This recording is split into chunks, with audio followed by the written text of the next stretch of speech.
Outsourcing के बारे में हम लोगों ने देखा, जो आउटसोर्सिंग क्यों करते हैं, कितने तरह के आउटसोर्सिंग होते हैं।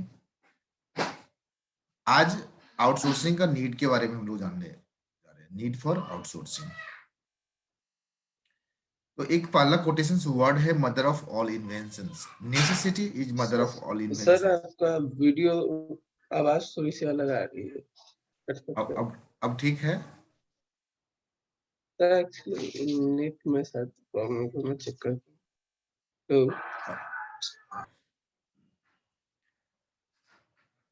Need for outsourcing, necessity is the mother of all inventions. अब ठीक है आवाज, sound? Yes sir, yes. Okay.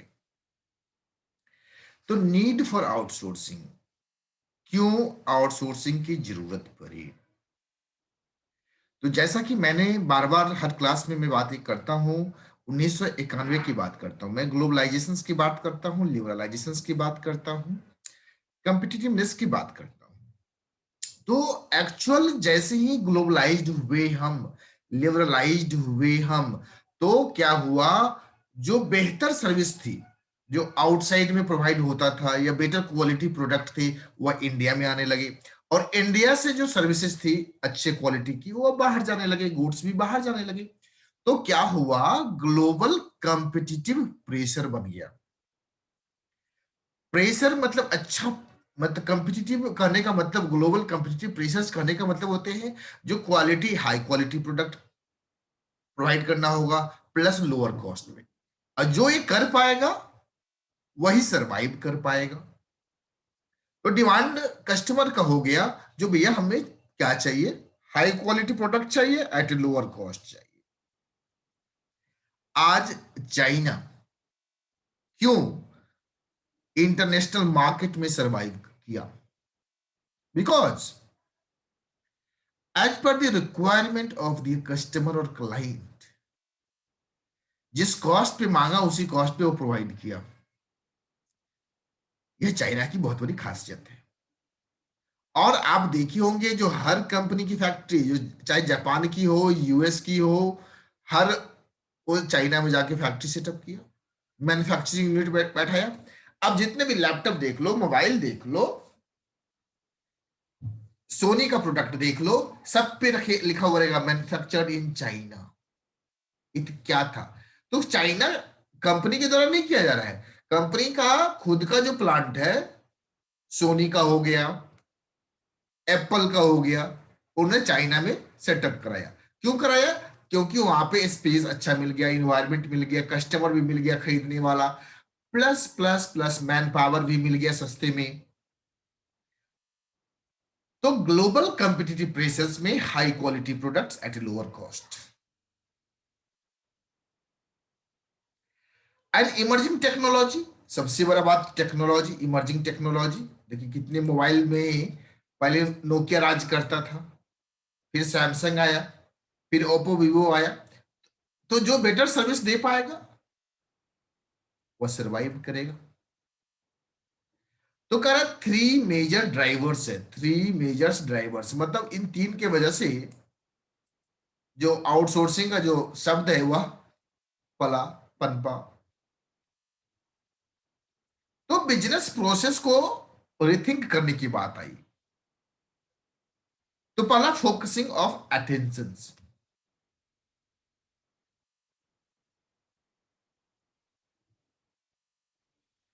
तो पहला बात आया फोकस, आप फोकस करना है। आप सिंपल, टीचर्स हम लोग भी कहते हैं बच्चों, आप फोकस करो क्लास में, इस सब्जेक्ट पे फोकस करो, इस सब्जेक्ट पे आप कमजोर हो, अगर जो कोई सब्जेक्ट पे ज्यादा कमजोर हो तो उस पे ज्यादा फोकस करो। तो वैसे ही फोकसिंग ऑफ अटेंशन, तो कहने का मतलब सिंपल ये है, जब ग्लोबलाइजेशन हुआ तो एक टर्म आया फोकसिंग ऑफ अटेंशन। इसके अंदर में ऑर्गेनाइजेशंस को जो उनका कोर एरिया है उस पर फोकस करने की बात कही गई। जो अदर एरिया है आप मत करो, दूसरे को दे दो। तो जैसे यहां पे कह रहे हैं, you may be good at doing so many things in academics.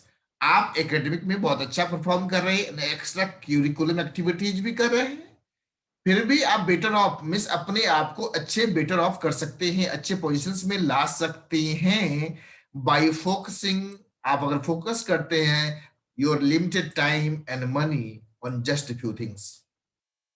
बात को समझिएगा। हर व्यक्ति के पास समय और पैसा एक लिमिटेशंस में हुई हो, कितना भी है तो लिमिटेशंस ही है। तो आप अगर किसी खास सब्जेक्ट पे विशेष फोकस करते हैं तो उस पे में अच्छा एक्सेल कर सकते हैं, बहुत परफॉर्मेंस कर सकते हैं। तो वैसे ही कहा जा रहा है, अगर आपको इफिशियंसी एंड इफेक्टिवनेस लाना है, क्या लाना है? Efficiency and effectiveness. तो बच्चों आपको क्या करना होगा? आपको रियलाइज करना होगा usefulness of focusing on just few areas. Means organisation को कह रहा है जस्ट फ्यू एरियाज पे आप फोकस करो। फोकस, आप अपने आप को कोर कंपिटेंसी पे फोकस करो and contracting out the rest of the activities to the outsourcing partners. अब कंट्रैक्ट कर दो rest of the activities to the outsourcing partner. जैसे एग्जांपल लेते हैं, जैसे हॉस्पिटल के अंदर में स्वीपिंग के भी काम होता है, क्लीनिंग का काम होता है, मेंटेनेंस का काम होता है, आउटसोर्स कर दिया। बस डॉक्टर की जो मेन एक्टिविटी है पेशेंट को सर्विस प्रोवाइड करने की, खुद के पास रखा है, बाकी मेंटेनेंस दे दिया, दूसरे को कॉन्ट्रैक्ट पे दे दिया। वैसे ही अदर ऑर्गेनाइजेशंस में एम्प्लॉय का रिक्रूटमेंट करना है, सिलेक्शंस करना है। आजकल प्लेसमेंट एजेंसियों को दे दी जाती है, भाई मेरे लिए इतने एम्प्लॉय आप हायर कर दो, क्योंकि वो एक्सपर्टाइज है, अपने को अलग से कोई बंदा नहीं रखना है, वो हायर करके मेरे को दे देंगे, उसके एवज में उसको कुछ फीस लेते हैं। तो इस तरह से आपको फोकस करना है कोर एरिया पे, कोर कंपिटेंसी पे। आपकी जो मेन काम है, हॉस्पिटल में मेन काम क्या होता है? पेशेंट को ट्रीटमेंट करना। अब रेलवे रेलवे पैसेंजर को कैरी करना काम है उसका। अब भाई टिकट काटो, लेकिन जो मेंटेनेंस का काम है रेलवेज का, वो आप हमको दे दो, प्राइवेट पार्टी को दे देता है। क्लीनिंग कितना बेहतरीन होता है। तो in order to create utilities और वैल्यू, किसी भी बिजनेस में वैल्यू लाने के लिए, और business engages in number of process like purchase भी काम होता है। परचेज करता है पहले रॉ मटेरियल का, फिर प्रोडक्शंस करता है, फिर मार्केटिंग करता है, फिर सेल्स करता है, अकाउंटिंग, फाइनेंस, एचआर, एडमिनिस्ट्रेशंस। तो यहाँ पे फर्म्स को रिडिफाइन करना है, डिफाइन करना है, रिडिफाइन करना है, जो किस काम में अपने आप को इन्वॉल्व करे। Whether they would like to be called as manufacturing, marketing.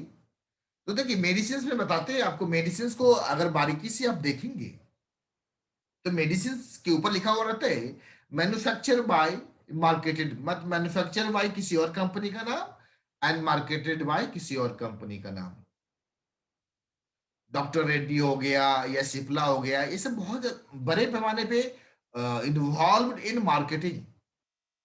अपने प्रोडक्ट रिक्वायरमेंट स्पेसिफिकेशंस के हिसाब से वो मैन्युफैक्चरिंग कराते हैं और उसको मार्केटिंग करते हैं। हमारे पास बहुत सारे क्लाइंट हैं यहाँ, जो उनका प्रोडक्शन जो होता है आपका पंजाब जैसे साइड में जो है सो जालंधर वगैरह में फैक्ट्रियां हैं, वहां होती है, और ये मार्केटिंग करते हैं।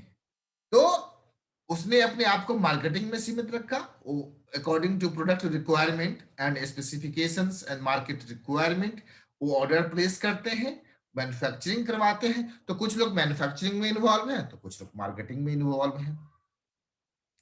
अगर जो अपने आप को लिमिट करते हैं, delimiting of the scope of business, तो एनेबल होता है वो focus their attention and resource.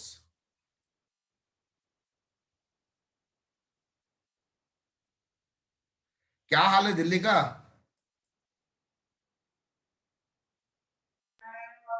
ठीक है सर। नहीं, कोविड-19 कैसा चल रहा है उधर को? नहीं सर, बहुत खतरनाक चल रहा है। जहाँ वो घूम रहा उसका है। दिमाग चल रहा है। और साथ क्लास आप लोग का क्लास चल रहा है क्या? स्कूल में क्लास चल रहे हैं? नो नो सर, अब स्कूल तब तक नहीं खुलेंगे जब तक कोरोना वायरस खत्म नहीं हो जाता। अच्छा, तो ऑनलाइन पर क्लास चल रहा है स्कूल ऑनलाइन में आप लोग का? 1-2 क्लास आती है। ऑनलाइन चल रहा जी था जी ना? सर। अच्छा अच्छा, ओके। Yes sir. आपका कौन सा स्कूल है? Sir government boys senior secondary school.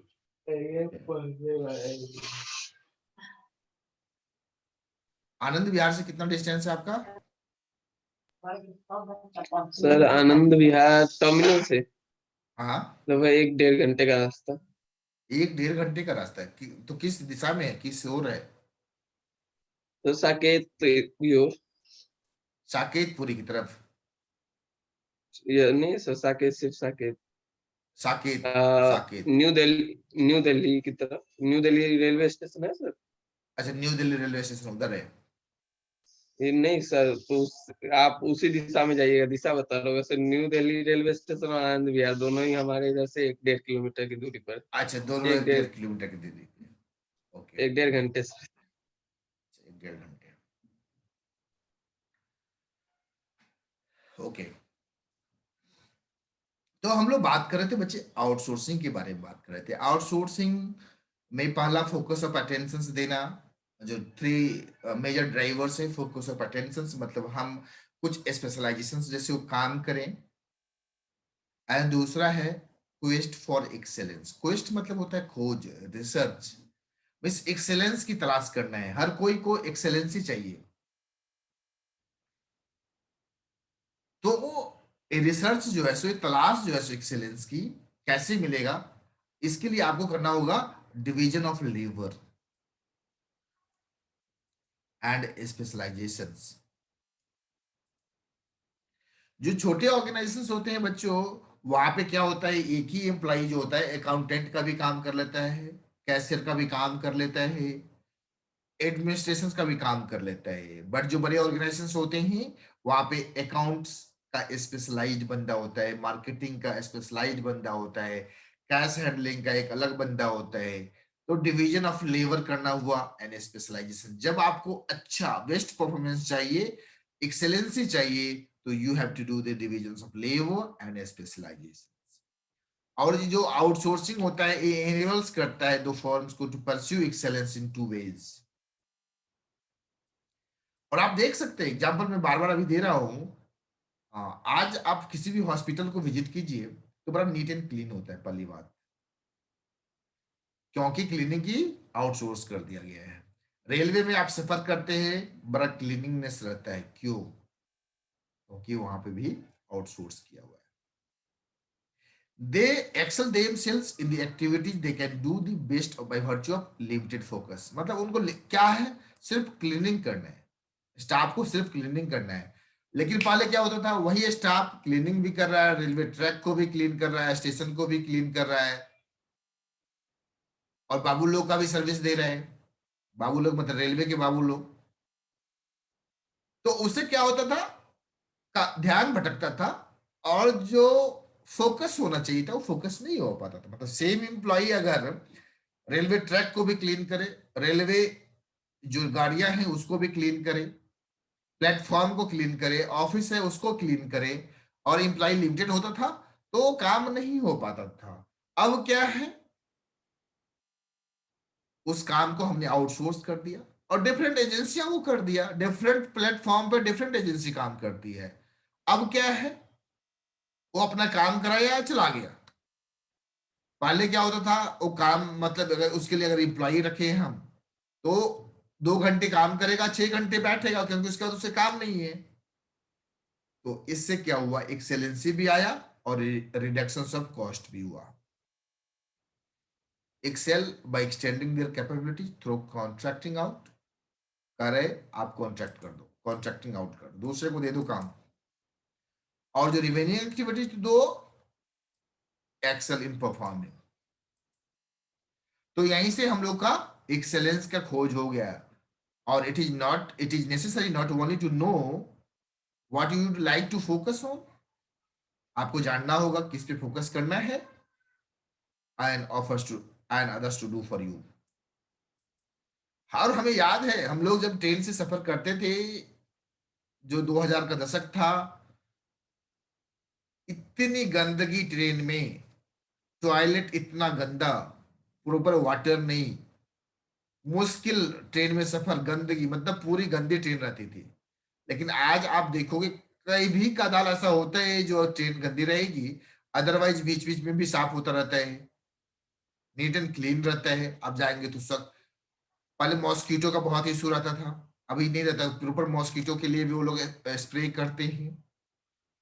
तो रेलवे ने भी देखा जो भाई मुझे अपने जो कस्टमर है, यात्री है, पैसेंजर्स है, उनको बेटर सर्विस देना है, एक्सेलेंसी लाना है, तो उन्होंने इन चीजों पे फोकस किया, डिवीजन ऑफ लेबर किया, स्पेशलाइजेशन किया।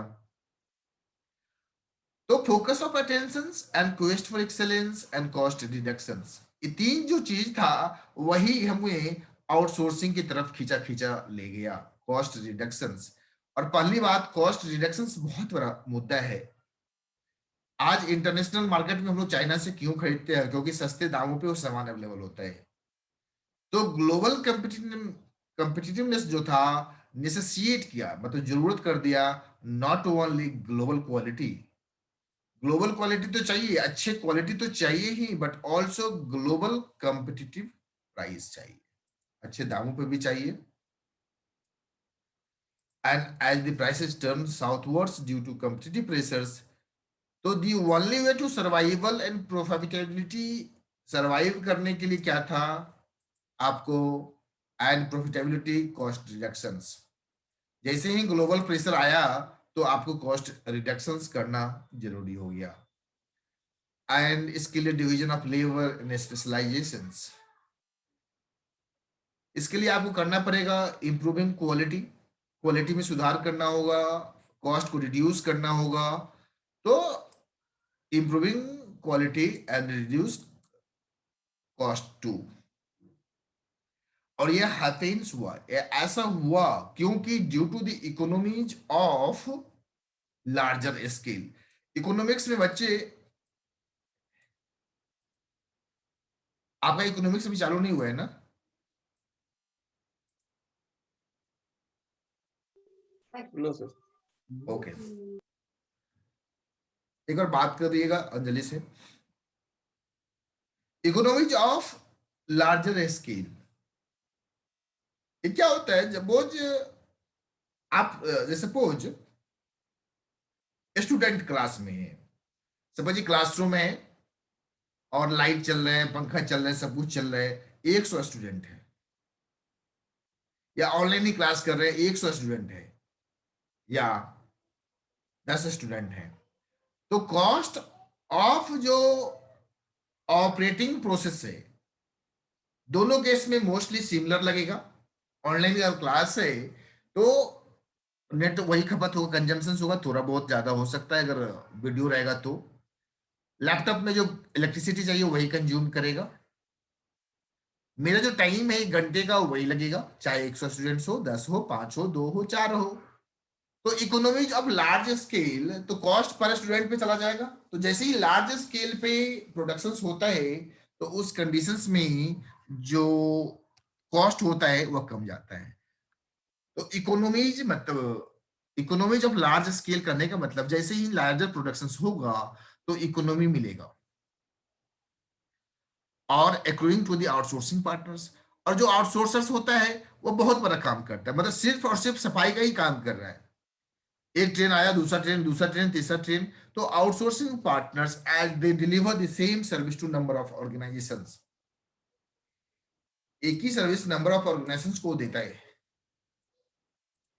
मान लीजिए अगर हॉस्पिटल क्लीननेस की काम कर रहा है तो वो संस्था एक कौन नहीं, हॉस्पिटल को, हजारों हॉस्पिटल को हो सकता है दे रहा हो सर्विस। इसके वजह से differences in price of factors of productions across the countries are also a factor contributing to cost reductions. अगर प्रोडक्शंस अक्रॉस द कंट्रीज हो रहा है और यह कहीं ना कहीं हमें कंट्रीब्यूटिंग कॉस्ट रिडक्शंस, और इंडिया को प्रेफर्ड डेस्टिनेशंस माना गया है, क्यों? For global outsourcing of research and development. Manufacturing, China के बाद इंडिया का जगह मिलता है। सॉफ्टवेयर, बट आज कोविड-19 की वजह से इंडिया को लोग प्रायोरिटी दे रहे हैं। सॉफ्टवेयर डेवलपमेंट, और यही कारण है जो आईटी सेक्टर इंडिया में बहुत डेवलप किया। IT enable services.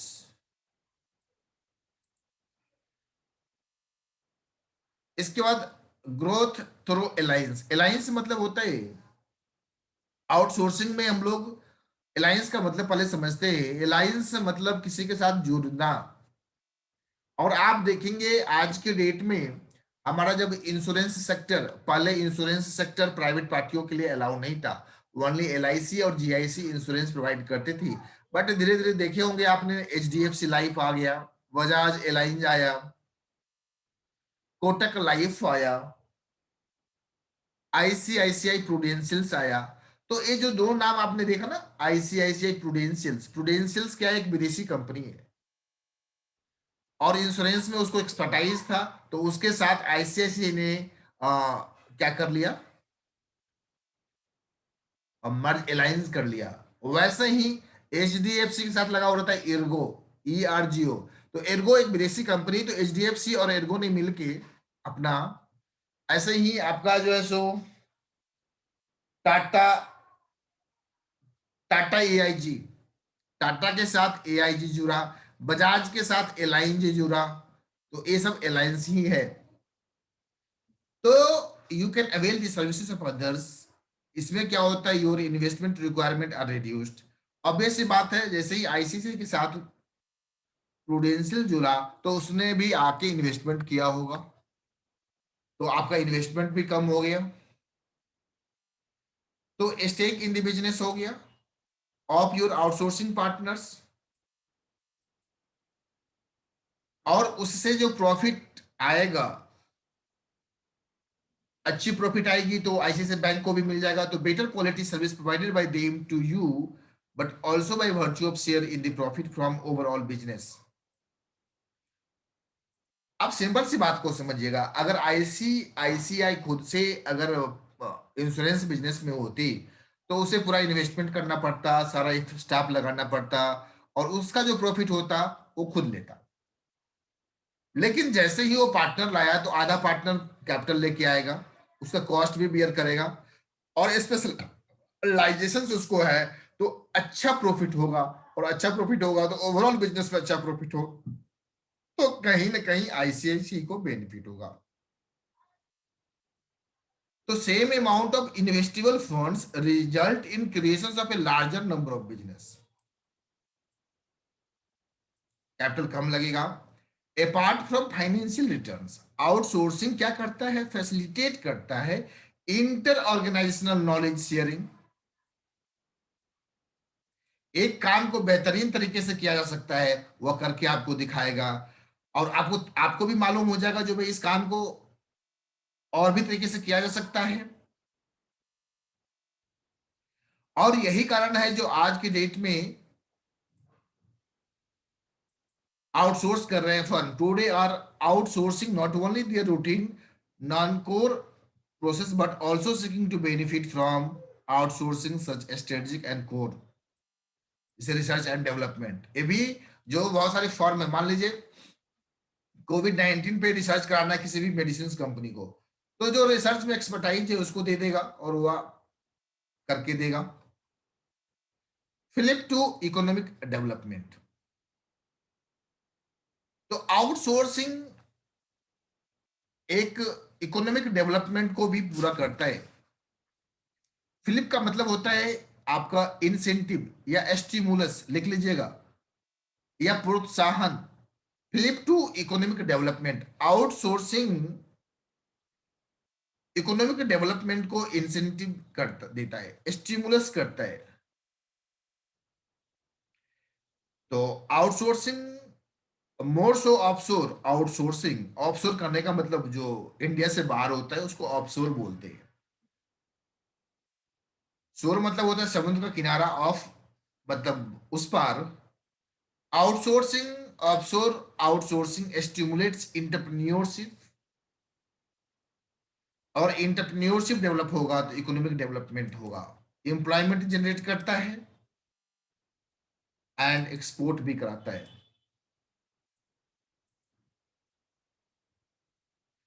In India, in the IT sector alone, in India में there has been such a tremendous growth, tremendous means बहुत बड़ा, big growth of entrepreneurship, employment and exports, और बहुत बड़ा revenue generate होता है IT export से। And we are the undisputed leader, undisputed मतलब कोई इसका, हम लीडरशिप कर रहे हैं पूरे वर्ल्ड पे, आउटसोर्सिंग के मैटर पे, ग्लोबल आउटसोर्सिंग के मैटर पे, सॉफ्टवेयर के डेवलपमेंट के मैटर पे, आईटी इनेबल सर्विस के मैटर पे। हमारे यूएस भी में भी तूती बोलता है, प्रेजेंटली वी हैव 60%, इतना billion, 150 billion, 100 crore global outsourcing share in the informatics centres. तो हमारा बहुत बड़ा 60% शेयर है, पूरे वर्ल्ड का 60% शेयर हम रखते हैं आउटसोर्सिंग बिजनेस का। हाँ, अब कंसर्न्स ओवर आउटसोर्सिंग क्या है? देखिए, आउटसोर्सिंग के लिए कुछ कंसर्न भी है। खत्म कर दे कि छोड़ दे? सर नहीं, इसके बाद भी क्लास है आप लोग का? सर एक्चुअली ठीक से कंफर्म नहीं, मैंने मोबाइल अभी तक नहीं देखा, पर हाँ होगी सर। अच्छा, हाँ। कंप्लीट करते हैं। कंसर्न ओवर आउटसोर्सिंग, आउटसोर्सिंग के लिए कुछ कंसर्न भी है। अभी तो हमने जो अच्छी अच्छी बातें की, बट कुछ ऐसी बातें हैं जो लिमिटेशंस है, मीन्स वो प्रॉब्लम है। पहला, कॉन्फिडेंशियलिटी। स्वाभाविक बात है, कुछ मैटर्स ऐसे होते हैं लाइफ में या बिजनेस में, कॉन्फिडेंशियल होती है, अगर वो शेयरिंग हो जाए तो उससे आपको नुकसान होता है, वाइटल इंफॉर्मेशन। तो अगर मान लीजिए आपने कोई रिसर्च एंड डेवलपमेंट कर रहे हैं और वह मार्केट डोमेन में चला जाए, पब्लिक डोमेन में चला जाए, तो आपको उसका एक्सपर्टाइज का नुकसान होगा। सपोज कोई नई टेक्नोलॉजी, सपोज मोबाइल जैसी टेक्नोलॉजी, आप शुरुआती दौर में मोबाइल बहुत महंगे दामों पे मिलता था, क्यों? क्योंकि उसने आरडी करके रखा था, बहुत बड़ा कॉस्ट लगा था। तो कॉन्फिडेंशियलिटी क्या होता है? अगर आउटसोर्सिंग होगा तो lot of information and knowledge क्या हो जाएगा? शेयरिंग होगा। शेयरिंग मतलब दूसरे को हम शेयर करेंगे, तभी आउटसोर्स कर सकते हैं। और इफ आउटसोर्सिंग पार्टनर उस डाटा को अगर प्रिजर्व नहीं करेगा, कॉन्फिडेंशियलिटी को प्रिजर्व नहीं करेगा, डजंट प्रिजर्व द कॉन्फिडेंशियलिटी, और डाटा अगर लीकेज हो जाएगा वहां से, तो समझिए, अगर डाटा लीकेज हो जाता है तो मुझे बहुत बड़ा नुकसान होगा। अगर वो पास ऑन कर देता है डाटा को कंपटीटर्स को, तो बहुत बड़ा नुकसान है। It it can harm the interest of the party that outsourcing its process. और if outsourcing involves complete process products, तो फर्दर रिस्क ऑफ आउटसोर्सिंग जो है so starting up a competitive business वो हो सकता है, और अक्सर होता ही है। आप जब देखेंगे बिजनेस में, तो चार पार्टनर होते हैं, एक बिजनेस करते हैं, और आपस में डिस्प्यूट होता है, वहां से निकलते हैं, similar line of business start करते हैं। और बहुत सारे केस में देखा गया है, एम्प्लॉई ऑर्गेनाइजेशन छोड़ता है तो उसी तरह का बिजनेस स्टार्ट करता है, क्योंकि उसको उस चीज में तजुर्बा हो जाता है और पता होता है जो कहाँ कहाँ कस्टमर और कैसे पैसा कमाया जा सकता है। तो एक समस्या होती है स्वीट शॉपिंग। तो हम लोग जानते हैं जो फर्म्स जो होता है आउटसोर्स करते हैं, लोअर देयर कॉस्ट, कॉस्ट को लोअर करने के लिए ही और मैक्सिमम बेनिफिट के लिए ही हम लोग करते हैं outsourcing from the low cost man power of the host countries. India में क्यों आउटसोर्सिंग किया जा रहा है इंडिया को? क्योंकि यहाँ पे हमें लो कॉस्ट मैन पावर है, इंडिया में low cost man power. More over, it is observed that whether in the manufacturing sector or IT sector, what is outsourced is the kind of components or work that doesn't much build the competency and capability of the outsourcing partner. तो यहाँ पे competency की बात कर रहा है, capability की बात कर रहा है outsourcing partner, beyond the skills needed to comply with a rigidly prescribed procedures. जानते हैं आईटी सेक्टर क्या है? अगर कोई सॉफ्टवेयर डेवलपमेंट हो रहा है तो वो रिगरस प्रोसीजर से जाता है।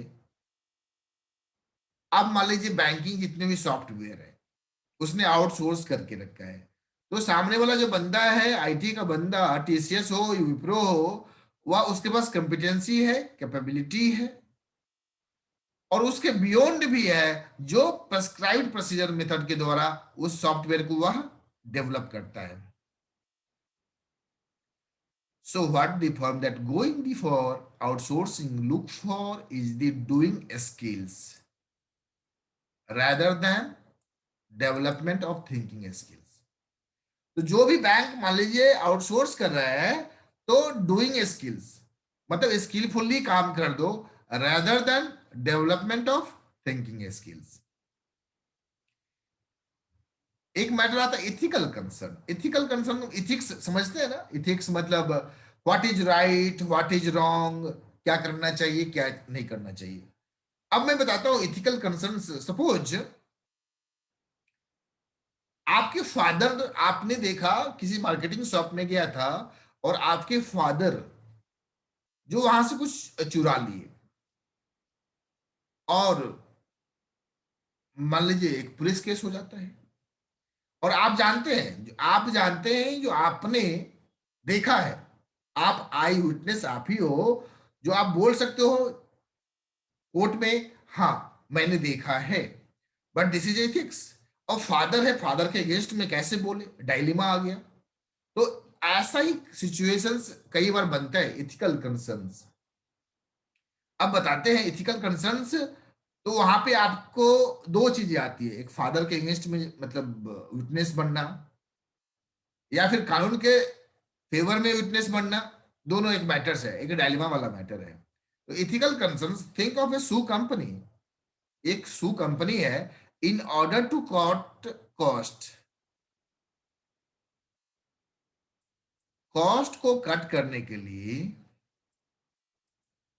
अपनी आउटसोर्स मैन्युफैक्चरिंग करती है developing country where they use child labour. और चाइल्ड लेबर होगा तो देखो, जो मैच्योर लेबर होता है वो 500 रुपये डेली लेगा, चाइल्ड लेबर 200 रुपये में काम कर देता है। अब ये बात है, आप आउटसोर्स कर रहे हो उस कंट्री को जहां पे चाइल्ड लेबर यूज होता है। चलो, तो यहाँ पे दो बातें पुनः आई। एक तो आप चलो कॉस्ट कम कर रहे हो, ठीक है, लेकिन आप चाइल्ड लेबर को प्रमोट कर रहे हो उस कंट्री को काम दे के। You are promoting the child labour, तो इथिकल नहीं है। Cost reduction is ethical, but promoting the child labour is unethical. So ethical concerns always outsourcing में आता है, and the company cannot do so due to stringent laws prohibiting the use of child labor। But किसी country में क्या है, child labour बहुत stringent है, बहुत स्ट्रिक्टर है, आप यूज नहीं कर सकते।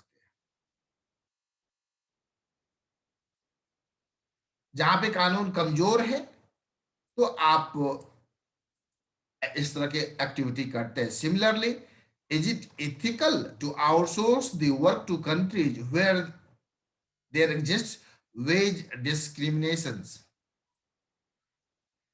Veg discriminations on the basis of sex of the worker. करने का मतलब अक्सर ये देखा गया है, जो महिला लेडीज और मेन में थोड़ा सा वेज का डिफरेंशिएशन किया जाता है, डिस्क्रिमिनेशन किया जाता है। मेन को ज्यादा सैलरी रहता है, वुमेन को थोड़ा सा कम रहता है, या this is a type of discrimination. But कभी कभी वाइसी वर्षा भी होता है, डिपेंड करता है। मीडिया सेगमेंट में खासतौर से जो वुमेन होते हैं उनकी सैलरी हायर होती है, जो वुमेन एंकर होते हैं उनकी सैलरी कम ज्यादा होती है। तो इस तरह से डिपेंड करता है, नेचर ऑफ बिजनेस के ऊपर डिपेंड करता है। Resentment in the home country, resentment means नाराजगी। In the course of contracting out manufacturing, marketing, research and development or IT-based services, what is ultimately contracted out is employment. तो देखिए जब हम outsourcing कर रहे होते हैं तो क्या एम्प्लॉयमेंट को आज अगर यूएस से इंडिया में आके काम हो रहा है उसका विरोध होता भी है, यूएस सीनेट में अक्सर विरोध होता है, तो वहां एम्प्लॉयमेंट वहां कम हो रहा है, वहां बेरोजगारी हो रही है, तो जिसके वजह से उस देश में रिसेंटमेंट होता है, and this may cause resentment back in the home country, the country from where the job being sourced out. Particularly, the home country is suffering from the problem of, और हर देश अनएम्प्लॉयमेंट से सफर कर रहा है, ऐसा कोई भी देश नहीं है जहां पे अनएम्प्लॉयमेंट जैसी समस्याएं नहीं। तो आउटसोर्सिंग किसी कंट्री को प्रमोट भी करता है, तो किसी कंट्री को जो होम कंट्री होता है वहां पे अनएम्प्लॉयमेंट जैसी समस्याओं को बढ़ावा देता है, प्रॉब्लम क्रिएट करता है। तो the aforementioned concerns, however, do not seem to matter much as the global outsourcing continues to flourish. ये सारी समस्याओं के बावजूद भी जो ग्लोबल आउटसोर्सिंग है वह फ्लरिश कर रहा है, बढ़ रहा है, पनप रहा है। As India emerges as a global outsourcing hub, और इंडिया आज क्या है, ग्लोबल आउटसोर्सिंग हब है। इंडिया ग्लोबल आउटसोर्सिंग हब है।